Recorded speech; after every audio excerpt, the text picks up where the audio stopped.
What's the right amount of vulnerability?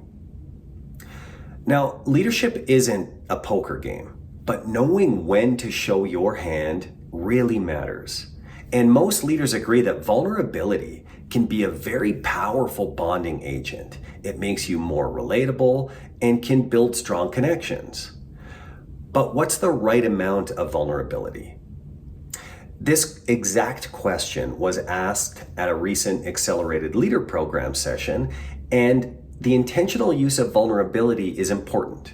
Just like any leadership approach and choice to communicate and communication style, it's all best used intentionally. For example, I've experienced leaders attempting to bring vulnerability to their team, and they end up oversharing. They shared way more information and demonstrated negative emotion, what was perceived as toxic emotion. And you could see people in the room get holy shit eyes, wide open, not because they were concerned and connected, but because they were shocked at the way it was communicated and the implications it might have on them and the business. Remember, in the absence of information, people will always make things up. And in this case, the attempt at vulnerability created way more instability and question marks than it did connection and inspiration. But let me give you an example on the flip side. I've been in the boardroom during an incredibly challenging time a client was going through, and he was incredibly vulnerable with the leadership team. To summarize his message, what he did was he got in front of the team and he said he was embarrassed, that he didn't know how to get the business out of the current situation.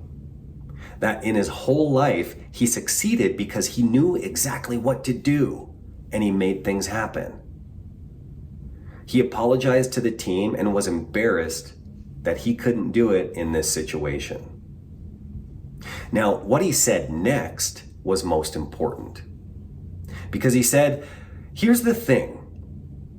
The success of this business doesn't just rest on the shoulders of one leader. And while I might be lost as to where we go next, I'm confident that if all of us come together, we can not only find a way to get through this, but to thrive through this. And guess what? People rolled up their sleeves in a way they hadn't done before, and the team did not only get through this, but they're doing incredibly well. It was a bonding opportunity because the leader used it intentionally. So when you ask yourself, what's the right amount of vulnerability for a leader to use inside the business? In my opinion, be careful of when vulnerability is used as an excuse and downloaded onto people. If you're sharing something vulnerable to people for them to feel sorry for you, that to me is the wrong use of vulnerability. Because instead of working together, you just put the burden on them to carry. Vulnerability is best demonstrated as a context setter and a connection point for whatever needs to happen to make the next right step. It's not a download, but a relational upshift. That, to me, is the right use of vulnerability.